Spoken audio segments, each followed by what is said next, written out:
Dear student, welcome to lazy classes. आज हम भारतीय संविधान की प्रस्तावना को समझेंगे। प्रस्तावना संविधान के लिए एक भूमिका या आमुख की भांति होती है, जिसमें संविधान के आदर्शों, उद्देश्यों, शासन प्रणाली के स्वरूप और संविधान के लागू होने की तिथि अंकित होती है। प्रस्तावना सामान्यतः लिखित संविधानों की विशेषता होती है, किंतु प्रत्येक लिखित संविधान में प्रस्तावना का होना अनिवार्य नहीं है। संविधान मुख्यतः दो तरह के होते हैं, लिखित संविधान और अलिखित संविधान। लिखित संविधान उन संविधानों को कहते हैं जिन्हें एक निश्चित समय पर संविधान सभा के द्वारा लिखा जाता है। इसका अधिकांश हिस्सा संहिताबद्ध दस्तावेज के रूप में लिखित होता है, जैसे भारत का संविधान, अमेरिका का संविधान। भारत का संविधान संविधान सभा द्वारा बनाया गया है, उसी तरह अमेरिका का संविधान भी संविधान सभा द्वारा लिखा गया है। अलिखित संविधान उन संविधानों को कहते हैं जो अपनी परंपराओं के रूप में विद्यमान होता है, जैसे ब्रिटेन का संविधान। लिखित संविधान और अलिखित संविधानों में केवल मात्रा का अंतर होता है, प्रकार का अंतर नहीं होता। सही है, दुनिया के सभी संविधानों में लिखित और अलिखित दोनों संविधान पाए जाते हैं। ये भी सही है, ए और दोनों सही है, आर ए की सही व्याख्या करता है। प्रस्तावना या उद्देशिका पंडित जवाहरलाल नेहरू ने 13 दिसंबर 1946 को संविधान सभा में एक प्रस्ताव रखा, जिसे उद्देश्य प्रस्ताव कहते हैं, जिसे संविधान सभा ने 22 जनवरी 1947 को उद्देश्य प्रस्ताव को स्वीकार कर लिया। इसे भारतीय संविधान की प्रस्तावना के रूप में मान्यता दी गई, यद्यपि इसके लिए उद्देशिका शब्द का प्रयोग किया गया है। प्रस्तावना की मुख्य बातें: सत्ता का स्रोत क्या है? जनता। सत्ता का स्वरूप क्या है? संपूर्ण प्रभुत्व संपन्न, समाजवादी, पंथनिरपेक्ष, लोकतंत्रात्मक गणराज्य। और सत्ता का उद्देश्य क्या है?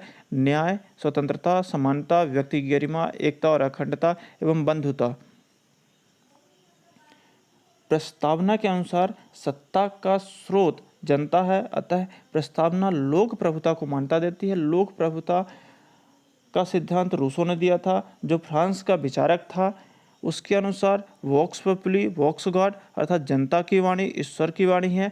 यही लोक प्रभुता का सिद्धांत है। ऐसा क्यों माना जाता है कि भारतीय संविधान की प्रस्तावना में लोक प्रभुता के तत्व पाए जाते हैं? क्योंकि भारतीय संविधान की प्रस्तावना की शुरुआत हम भारत के लोग शब्दों से होती है। इसका अंत अंगीकृत, अधिनियमित और आत्मार्पित करते हैं जैसे शब्दों से होती है, जो स्पष्ट तौर पर लोक प्रभुता की उद्घोषणा है। यहाँ अंगीकृत का अर्थ स्वीकार करना, अधिनियमित का अर्थ लागू करना और आत्मार्पित का अर्थ सौंपना होता है। केसी हेयर के अनुसार भारत के संविधान में लोक प्रभुता एक भ्रम है। उन्होंने ऐसा क्यों कहा? इसके पीछे उनका निम्नलिखित तर्क है। उनके अनुसार भारत के संविधान का निर्माण संविधान सभा द्वारा किया गया था, जिसके सदस्यों का निर्वाचन अप्रत्यक्ष तरीके से किया गया था, जो विधानमंडल के सदस्य थे। और विधानमंडल के सदस्यों का निर्वाचन जो है, संपत्ति प्राप्त और शिक्षा प्राप्त व्यक्ति ही उसमें भाग ले सकते थे, जो उस समय पर केवल 10% जनता ही थी। प्रस्तावना की आलोचना यह कहकर भी की जाती है कि लोक प्रभुता संबंधी प्रावधान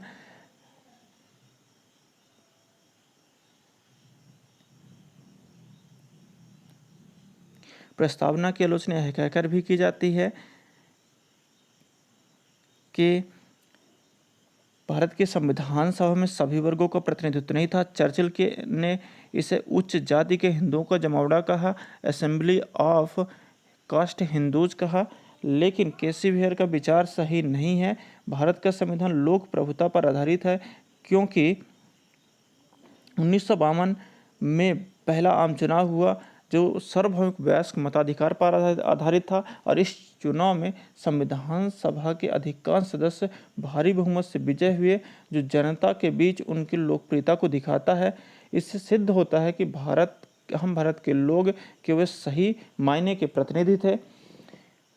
दूसरी बात यह थी कि भारत के संविधान में लोकतंत्र को अपनाया गया है, जो लोक प्रभुता के बिना संभव नहीं है। तीसरी बात यह भी है कि भारत संविधान सभा केवल कास्ट हिंदूज के जवाब नहीं थी। सत्य तो यह है कि इसमें सभी वर्गों के प्रतिनिधि शामिल थे। जैसे दलित वर्ग के प्रतिनिधि के रूप में अंबेडकर थे,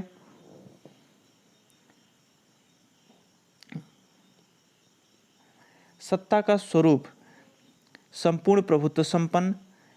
संपूर्ण प्रभुत्व संपन्न से तात्पर्य है कि आंतरिक और बाह्य मामलों में स्वतंत्र निर्णय लेने की शक्ति है। आंतरिक मामलों में राजनीतिक निर्णय, आर्थिक निर्णय, सामाजिक निर्णय आते हैं, जबकि बाह्य मामले में विदेश नीति आती है। वर्तमान भूमंडलीकरण के दौर में क्या संविधान की प्रस्तावना में वर्णित संपूर्ण प्रभुत्व संपन्न का आदर्श आज प्रासंगिक है? चर्चा कीजिए। प्रीवियस ईयर का क्वेश्चन है, आइए इसको सॉल्व करने की कोशिश करते हैं। जब भी हम किसी क्वेश्चन को सॉल्व करते हैं तो उसके दो मायनों को देखते हैं कि ऐसा क्यों कहा जा रहा है कि वह अप्रासंगिक है, और अपना मत देना है कि आज भी प्रासंगिक क्यों है। तो अप्रासंगिक क्यों है उसका कारण निम्नलिखित हो सकता है। वर्तमान भूमंडलीकरण का दौर चल रहा है, ठीक है। भूमंडलीकृत विश्व में विभिन्न देशों के बीच आपसी संपर्क बढ़ रहे हैं, जिसके कारण कुछ मुद्दे वैश्विक मुद्दे बनकर उभरे हैं, जैसे पर्यावरण का मुद्दा, आतंकवाद का मुद्दा, परमाणु अस्त्रों का मुद्दा। इन वैश्विक मुद्दों पर व्यवहार में कोई भी देश स्वतंत्र निर्णय नहीं ले सकता है। दूसरा कारण है, इस भूमंडलीकरण के युग में विश्व व्यापार संगठन WTO, IMF और वर्ल्ड बैंक जैसी संस्थाओं का महत्व बढ़ता जा रहा है, और ये व्यवहार में अपने सदस्य देशों की आर्थिक नीतियों को प्रभावित करते हैं, जिससे माना जाने लगा कि संपूर्ण प्रभुत्व संपन्न का आदर्श आज प्रासंगिक नहीं रहा। लेकिन यह सही नहीं है। प्रासंगिक कैसे है यह हम देखते हैं। भूमंडलीकरण के दौर में भी एक संपूर्ण प्रभुत्व संपन्न देश माना जा सकता है भारत को, क्योंकि आज भी कुछ मुद्दों को छोड़ दिया जाए तो अधिकांश मामलों में भारत स्वतंत्र निर्णय लेने की शक्ति रखता है। अतः वैश्विक मुद्दों को अपवाद के रूप में स्वीकार किया जा सकता है। जहां तक WTO, IMF और वर्ल्ड बैंक जैसी संस्थाओं का प्रश्न है, तो भारत ने स्वेच्छा से इन संस्थाओं की सदस्यता ग्रहण की है, क्योंकि इससे भारत का राष्ट्रीय हित पूरा होता है। यदि इन संस्थानों की नीतियों की वजह से भारत का राष्ट्रीय हित बाधित होता है, तो भारत स्वेच्छा से इन संस्थाओं की सदस्यता को छोड़ सकता है। इन संस्थाओं द्वारा भारत पर लगाए गए नियंत्रण भी संपूर्ण प्रभुत्व संपन्न का विरोधी नहीं कहा जा सकता, क्योंकि यह स्वैच्छिक स्वरूप के हैं। भारत कभी भी इन संस्थाओं से अपनी सदस्यता त्याग कर सकता है। समाजवाद एक विचारधारा है जिसमें कुछ तत्व होते हैं, जैसे संपत्ति का समाजीकरण, समानता, मजदूर एवं वंचित वर्गों का कल्याण करना और शोषण की समाप्ति करना। व्यवहार में समाजवाद के दो स्वरूप माने गए हैं जो निम्नलिखित हैं। पहला है साम्यवाद या मार्क्सवाद, और एक लोकतांत्रिक समाजवाद। साम्यवाद में साधन जो होता है, साम्यवाद में समाजवाद को प्राप्त करने के जो साधन है वह वर्ग संघर्ष के द्वारा समाजवाद को प्राप्त किया जा सकता है, क्रांति के द्वारा और हिंसा के द्वारा। जबकि लोकतांत्रिक समाजवाद के अंतर्गत जो साधन होते हैं उसमें चुनाव है, संसद के कानून है और योजनाबद्ध विकास के द्वारा लोकतांत्रिक समाजवाद को प्राप्त किया जाता है। भारतीय समाजवाद या प्रस्तावना में समाजवाद का अर्थ क्या है? प्रारंभ में समाजवाद शब्द का प्रयोग नहीं किया गया था, किंतु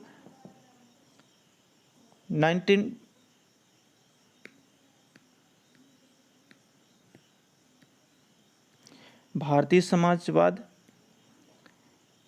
या प्रस्तावना में समाजवाद का अर्थ। भारतीय समाजवाद मार्क्सवाद या साम्यवाद नहीं है, यह लोकतांत्रिक समाजवाद से निकटता रखता है, लेकिन यह लोकतांत्रिक समाजवाद से भी अलग है। भारतीय समाजवाद का स्वरूप विशिष्ट है। DS नकारा केस 1982 में सर्वोच्च न्यायालय ने भारतीय समाजवाद को परिभाषित करते हुए निम्नलिखित तत्वों को बताया था।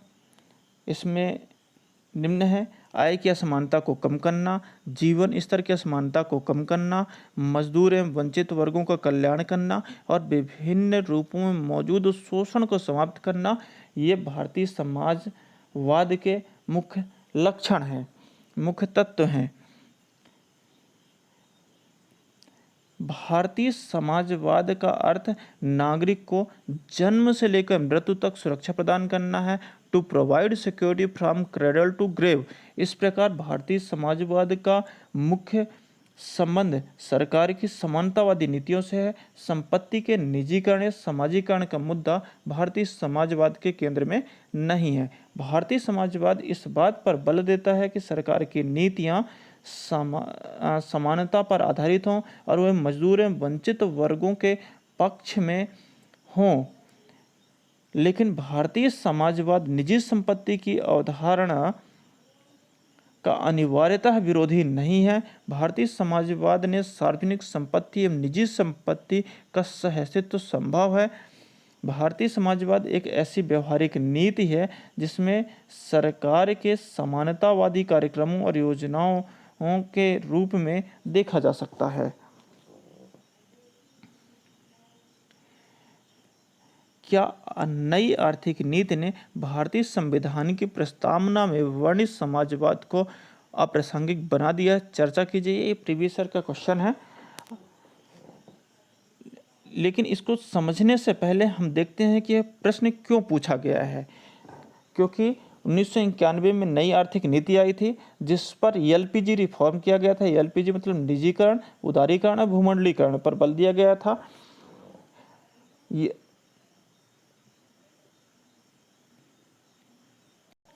समाजवाद विरोधी कैसे है? यह नई आर्थिक नीति में एलपीजी रिफॉर्म आए, इसमें निजीकरण, उदारीकरण और भूमंडलीकरण को शामिल किया गया था, जिसमें निजीकरण को प्रोत्साहित किया गया, जो सामान्यतः है समाजवाद के विरुद्ध ही माना जाता है। किंतु भारतीय समाजवाद का स्वरूप साम्यवाद या लोकतांत्रिक समाजवाद से कुछ अलग है, जिसे 1982 में सुप्रीम कोर्ट ने डीएस नकारा केस में बताया था कि इसमें आय की असमानता को कम करना है, शोषण एवं वंचित वर्गों का कल्याण करना है। इसलिए भारतीय समाजवाद में संपत्ति के निजीकरण का अनिवार्यता है, विरोध नहीं किया जाता है।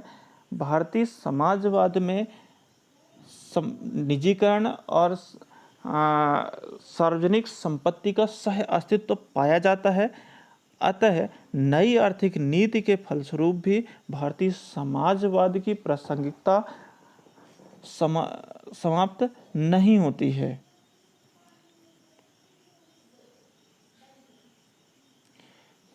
भारतीय संविधान के प्रस्तावना में पंथ निरपेक्ष सेक्युलर शब्द का प्रयोग किया गया है। सेक्युलर से तात्पर्य एक ऐसे देश से है जहां राज्य का कोई राजकीय धर्म ना हो, राज्य अपने नागरिकों के बीच धर्म के आधार पर भेदभाव ना करे।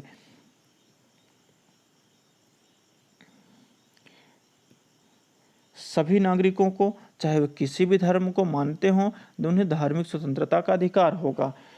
भारत किस सीमा तक एक पंथ निरपेक्ष सेक्युलर देश है? 200 शब्दों में हमें लिखना है। तो आइए हम कुछ इस प्रश्न को समझने की कोशिश करते हैं।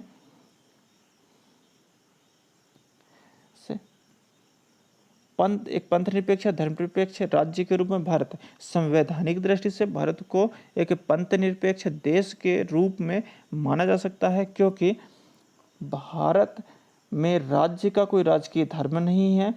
प्रस्तावना में पंथ निरपेक्ष शब्द को स्पष्ट किया गया है। भारत के संविधान में समानता का अधिकार है। धर्म के आधार पर नागरिकों के बीच भेदभाव की मनाही करता है। भारत में धार्मिक स्वतंत्रता का अधिकार एक मौलिक अधिकार है, जो सभी धर्मों के अनुयायियों को अपने अपने धर्म के अनुसार आचरण करने की आज़ादी देता है। लेकिन व्यवहार में भारतीय राजनीति में धर्म की महत्वपूर्ण भूमिका देखी जा सकती है। चुनाव में धर्म की भूमिका, उम्मीदवारों के चयन में, चुनाव मुद्दे चुनाव में धार्मिक मुद्दे को उठाना, जनता का मतदान व्यवहार भी धर्म से प्रभावित होता है। चुनाव के बाद जब मंत्रिपरिषद का गठन होता है और राजनीतिक पदों का वितरण होता है तो व्यवहार में उसमें भी धर्म व जाति जैसे कारकों की महत्वपूर्ण भूमिका होती है, जिससे निम्न प्रकार से देखा जा सकता है। भारत में व्यवहार में कुछ सीमा तक सरकार की नीतियां भी धर्म से प्रभावित होती हैं। भारत में कुछ राजनीतिक दल और संगठन जो राजनीति को प्रभावित करते हैं वो भी धर्म के आधार पर गठित हैं, जैसे आरएसएस है, हिंदू महासभा है इत्यादि। पंथ निरपेक्ष वर्सेस धर्मनिरपेक्ष। सेक्युलर, पंथ निरपेक्ष का अर्थ होता है रिलीजन से तटस्थ था। रिलीजन लैटिन शब्द के रिलीगियर से बना हो, जिसका अर्थ होता है कनेक्ट या जोड़ना। रिलीजन मनुष्य को ईश्वर से जोड़ता है, रिलीजन इहलौकिक को पारलौकिक से जोड़ता है। धर्मनिरपेक्ष, धर्म संस्कृत के धृ धातु से बना है, जिसका अर्थ होता है धारण करना, अपनाना। जो धारण करने योग्य है वही धर्म है, जैसे कर्तव्य, आचरण आदि, जैसे विद्यार्थी धर्म, शिक्षक धर्म, मित्र धर्म आदि।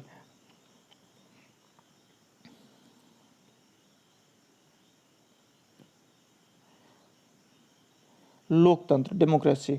डिमोस का अर्थ होता है पीपल, लोग, और क्रेसिया का अर्थ होता है शासन। लोकतंत्र जनता का जनता के द्वारा जनता के लिए शासन है। लोकतंत्र दो प्रकार के होते हैं, प्रत्यक्ष लोकतंत्र और अप्रत्यक्ष लोकतंत्र, इनडायरेक्ट डेमोक्रेसी। प्रत्यक्ष लोकतंत्र स्विट्जरलैंड में कुछ हद तक है, या प्राचीन यूनान में नगर राज्य के रूप में था। नगर राज्य के रूप में था, ठीक है, जैसे एथेंस, स्पार्टा आदि शहरों में था। जबकि अप्रत्यक्ष लोकतंत्र में प्रतिनिधिमूलक लोकतंत्र भी कहते हैं। इसमें संसदीय लोकतंत्र होता है, अध्यक्षात्मक लोकतंत्र होता है। संसदीय लोकतंत्र में जैसे भारत है, ब्रिटेन है। अध्यक्षात्मक लोकतंत्र में जैसे अमेरिका है। प्रत्यक्ष लोकतंत्र जिसमें जनता स्वयं शासन का संचालन करती है, जबकि अप्रत्यक्ष लोकतंत्र में जनता अपने प्रतिनिधियों को शासन के लिए चुनती है। संसदीय लोकतंत्र, इसमें विधायिका और कार्यपालिका आपस में जुड़ी होती हैं, और विधायिका के सदस्य से ही सामान्यतः कार्यपालिका का निर्माण होता है। संसदीय लोकतंत्र में नाम मात्र की कार्यपालिका और वास्तविक कार्यपालिका के बीच अंतर पाया जाता है। जैसे भारत में राष्ट्रपति और प्रधानमंत्री। राष्ट्रपति नाम मात्र की कार्यपालिका होती है, जबकि वास्तविक कार्यपालिका प्रधानमंत्री के मंत्रिमंडल में सम्मिलित होती है। वास्तविक कार्यपालिका का कार्यकाल निश्चित नहीं होता है, ठीक है। संसदीय लोकतंत्र की विशेषता है वह सामूहिक उत्तरदायित्व होता है उसके अंतर्गत। अब आते हैं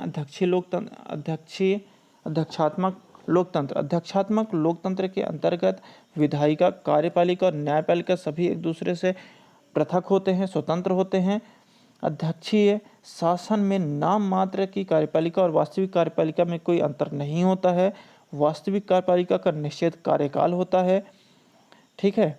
इसमें सामूहिक उत्तरदायित्व जैसी कोई चीज़ नहीं होती है, ठीक है। संसदीय लोकतंत्र के लाभ व हानि। संसदीय लोकतंत्र की हानियाँ क्या हैं? इसमें राजनीति का अस्तित्व होता है। जैसे 1990 से 2000 तक जो है लगातार जो है सरकारें गिन रही थी भारत की, और योग्य मंत्रिपरिषद का अभाव होता है, क्योंकि इसमें मंत्री केवल सदन के सदस्य ही बन सकते हैं। लाभ क्या है? इसमें उत्तरदायित्व और तानाशाही से रक्षा होती है, और विधायिका और कार्यपालिका के बीच समन्वय पाया जाता है, जिससे कार्य आसानी से होते हैं। बीच में गतिरोध उत्पन्न नहीं होता है। अध्यक्षात्मक लोकतंत्र के हानियाँ क्या होती है? इसमें तानाशाही की आशंका होती है, और विधायिका और कार्यपालिका में गतिरोध उत्पन्न हो जाता है। जबकि लाभ क्या है कि इसमें स्थायी राजनीतिक स्थायित्व होता है, पॉलिटिकल स्टेबिलिटी पाई जाती है, ठीक है। और योग्य मंत्रिपरिषद का निर्माण किया जाता है, क्योंकि इसमें राष्ट्रपति जो होता है, जो वास्तविक कार्यपालिका होता है, वह किसी भी व्यक्ति को मंत्री नियुक्त कर सकता है। जैसे अमेरिका में भारत ने ब्रिटिश पद्धति पर आधारित संसदीय लोकतंत्र को अपनाया, क्या इसे छोड़कर भारत को अध्यक्षात्मक लोकतंत्र को अपना लेना चाहिए? चर्चा कीजिए। तो प्रश्न को लिखने से पहले हमें प्रश्न के नेचर को समझ लेना चाहिए। जैसे यह अमेरिका के अध्यक्षात्मक लोकतंत्र को अपनाने की बात क्यों कर रहा है? क्योंकि इसमें राजनीतिक अस्तित्व और योग्य मंत्रिमंडल का अभाव पाया जाता है। जबकि हमारा मत क्या होना चाहिए? इन दो चीज़ों को लिख देंगे तो हमारे क्वेश्चन की डिमांड पूरी हो जाएगी। ठीक है। क्यों संसदीय शासन को छोड़कर अध्यक्षात्मक शासन को अपनाने की बात कही जा रही है? ठीक है। भारत में समय समय पर केंद्र और राज्य दोनों स्तरों पर गठबंधन की सरकारें बनती हैं। कई बार राजनीतिक अवसरवादिता या राजनीतिक परिपक्वता की कमी के कारण गठबंधन सरकारें गिर जाती हैं, जिससे राजनीतिक अस्तित्व पैदा हो जाता है। 21वीं सदी में आर्थिक और सैनिक दृष्टि से तेज विकास के लिए एक स्थायी सरकार के साथ साथ योग्य मंत्रिपरिषद की भी आवश्यकता होती है, जो अध्यक्षीय शासन प्रणाली में ही प्राप्त किया जा सकता है। हमारा मत क्या होना चाहिए? देखिए, भारत की परिस्थितियों को देखने के बाद हमें यह समझ जाना चाहिए कि अध्यक्षीय शासन प्रणाली भारत के लिए उपयुक्त नहीं है, क्योंकि भारत जैसे देश में जहां बड़े पैमाने पर अशिक्षा, गरीबी, जातिवाद, संप्रदायवाद, क्षेत्रवाद जैसी आदि पाया जाता है एवं जनता का मतदान व्यवहार धर्म, जाति, क्षेत्र जैसे कारकों से निर्धारित होता है, यह आशंका सदैव बनी रहेगी कि कोई कट्टर व्यक्ति यदि राष्ट्रपति निर्वाचित हो जाता है और अध्यक्षात्मक प्रणाली में ऐसे व्यक्ति को हटाना कठिन हो जाएगा, वह देश के लोकतंत्र को खत्म कर देगा। भारत में सर्वोच्च न्यायालय ने संसदीय लोकतंत्र को संविधान का मूल ढांचा घोषित किया है। इसे बदलने में संवैधानिक अड़चनें आएंगी। गणराज्य, रिपब्लिक। गणराज्य से तात्पर्य एक ऐसे देश से है जहां राज्य का प्रमुख वंशानुगत या मनोनीत ना हो, बल्कि प्रत्यक्ष या अप्रत्यक्ष रूप से जनता के द्वारा निर्वाचित हो। गणराज्य का संबंध शासन का प्रमुख ना होकर राज्य का प्रमुख होता है। राज्य का प्रमुख और शासन का प्रमुख। राज्य का प्रमुख अर्थात नाम मात्र से शासन चलता है, जबकि शासन का प्रमुख जो वास्तव में शासन चलाता है। लोकतंत्र। लोकतंत्र और गणराज्य में क्या अंतर है? ब्रिटेन में लोकतंत्र है लेकिन गणराज्य नहीं, क्योंकि वहाँ राजा होता है जो वंशानुगत होता है। इसलिए ब्रिटेन को संवैधानिक राजतंत्र के रूप में स्थापित किया गया है। भारत में लोकतंत्र भी है और गणराज्य भी है, क्योंकि भारत का राष्ट्रपति निर्वाचित होता है, वंशानुगत नहीं होता है। सत्ता का उद्देश्य क्या है? न्याय, सामाजिक न्याय उपलब्ध कराना, आर्थिक न्याय उपलब्ध कराना, राजनीतिक न्याय उपलब्ध कराना। स्वतंत्रता, 5 प्रकार की स्वतंत्रताएं उद्देशिका में दी गई हैं। विचार की स्वतंत्रता, अभिव्यक्ति की स्वतंत्रता, विश्वास की स्वतंत्रता, धर्म की स्वतंत्रता और उपासना की स्वतंत्रता। विचार की स्वतंत्रता, ठीक है, चिंतन या विवेचन करना। विचार एक आंतरिक या मानसिक कार्य है। अभिव्यक्ति की स्वतंत्रता, विचार को प्रकट करना एक बाह्य कार्य है। विश्वास की स्वतंत्रता, किसी विचारधारा को स्वीकार करने की स्वतंत्रता। धर्म की स्वतंत्रता, इसका स्वरूप सैद्धांतिक है, किसी भी रिलीजन को स्वीकार करने की स्वतंत्रता है। उपासना की स्वतंत्रता, इसका स्वरूप व्यवहारिक है, रिलीजन के अनुसार आचरण करना। समानता, ठीक है, प्रतिष्ठा की समानता और अवसर की समानता। 2 प्रकार की समानताओं का उल्लेख किया गया है। प्रतिष्ठा की समानता, जिसका अर्थ होता है समाज में व्यक्ति का स्थान उसकी जाति, धर्म, लिंग आदि से निर्धारित नहीं होगा और समाज में सभी व्यक्ति समान माने जाएंगे। जबकि अवसर की समानता का अर्थ है प्रत्येक व्यक्ति को विकसित होने के समान अवसर प्रदान किए जाएंगे। फिर व्यक्ति की गरिमा व्यक्ति की गरिमा का अर्थ है प्रत्येक व्यक्ति को मानवीय गरिमापूर्ण जीवन उपलब्ध कराना है। एकता और अखंडता। एकता एक मनोवैज्ञानिक संकल्पना है जिसका अर्थ नागरिकों के बीच एक होने की भावना विकसित करना है, जबकि अखंडता एक भौगोलिक संरचना है जिसका अर्थ भारत का क्षेत्र या उसके भूभाग अलग ना हो। बंधुता का अर्थ देश का निवासी होने के कारण सभी भारतवासी बंधु भाव से रहेंगे। प्रस्तावना की आलोचना क्या है? भारतीय संविधान की प्रस्तावना अप्रवर्तनीय है, अर्थात इसे न्यायालय द्वारा लागू नहीं किया जा सकता है, इसलिए आलोचकों ने इसे दंत विहीन व्याघ्र से की है। इसकी तुलना अप्रवर्तनीय का अर्थ होता है प्रस्तावना केवल निर्देश के रूप में है, यह सरकार के लिए बाध्यकारी नहीं है, इसे न्यायालय के माध्यम से लागू नहीं करवाया जा सकता है। मदन गोपाल वर्सेस भारत संघ केस 1957 में उच्चतम न्यायालय ने इसे अप्रवर्तनीय कहा है। प्रवर्तनीय अर्थात इन्फोर्सेबल वाद योग्य न्याय योग्य होता है। भारतीय संविधान की प्रस्तावना में अस्पष्टता पाई जाती है। इसमें वर्णित समाजवाद, पंथनिरपेक्ष जैसे शब्दों का अर्थ स्पष्ट नहीं है। भारतीय संविधान की प्रस्तावना में मौलिकता का अभाव पाया जाता है। प्रस्तावना का महत्व देखते हैं कि मुंशी के अनुसार प्रस्तावना भारत की राजनीतिक जनपत्री पॉलिटिकल होरोस्कोप ऑफ इंडिया कहा है। प्रस्तावना भारत की राजनीतिक जन्मपत्री है। परीक्षण कीजिए। जिस प्रकार जन्मपत्री किसी व्यक्ति के भावी जीवन के बारे में बताती है, उसी प्रकार प्रस्तावना भारतीय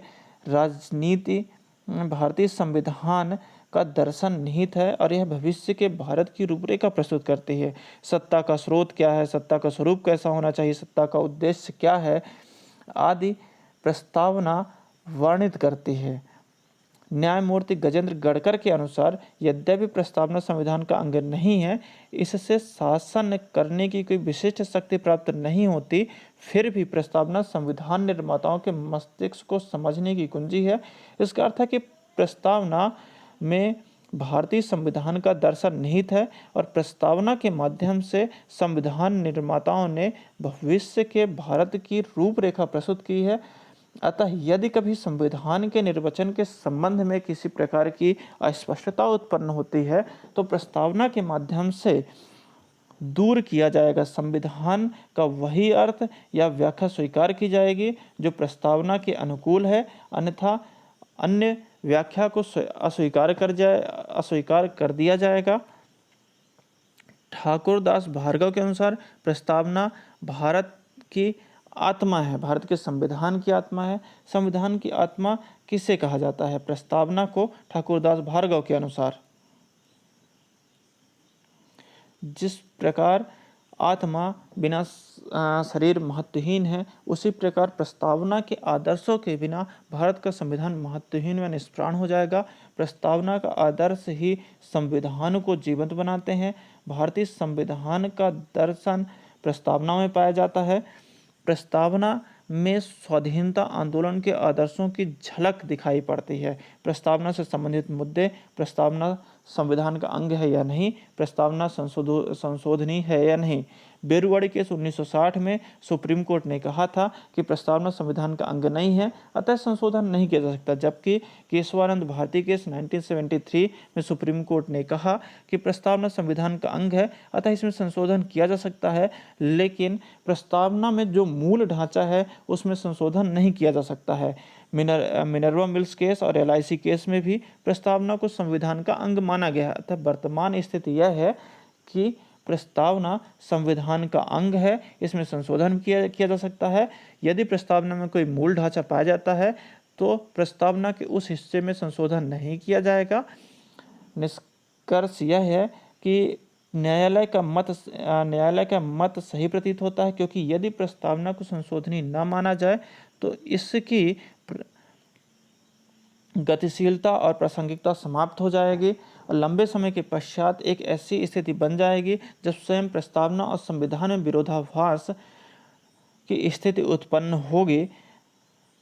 जब विरोधाभास उत्पन्न हो जाएगा, अतः इस विरोधाभास से बचने के लिए प्रस्तावना और प्रस्तावना की प्रासंगिकता को बनाए रखने के लिए प्रस्तावना को संशोधनीय होना ही चाहिए।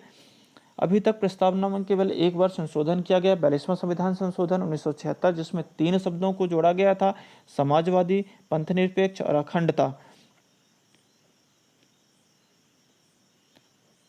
तो दोस्तों, प्रस्तावना के बारे में हम काफ़ी कुछ जानकारी प्राप्त कर चुके हैं। अतः अब एक बार अंत में हम उद्देशिका को शब्दशः पढ़ने की कोशिश करते हैं। उद्देशिका: हम भारत के लोग भारत को एक संपूर्ण प्रभुत्व संपन्न, समाजवादी, पंथनिरपेक्ष, लोकतंत्रात्मक गणराज्य बनाने के लिए तथा उसके समस्त नागरिकों को सामाजिक, आर्थिक, राजनीतिक न्याय, विचार, अभिव्यक्ति, विश्वास, धर्म और उपासना की स्वतंत्रता, प्रतिष्ठा और अवसर की समता प्राप्त कराने के लिए तथा उन सब में व्यक्ति की गरिमा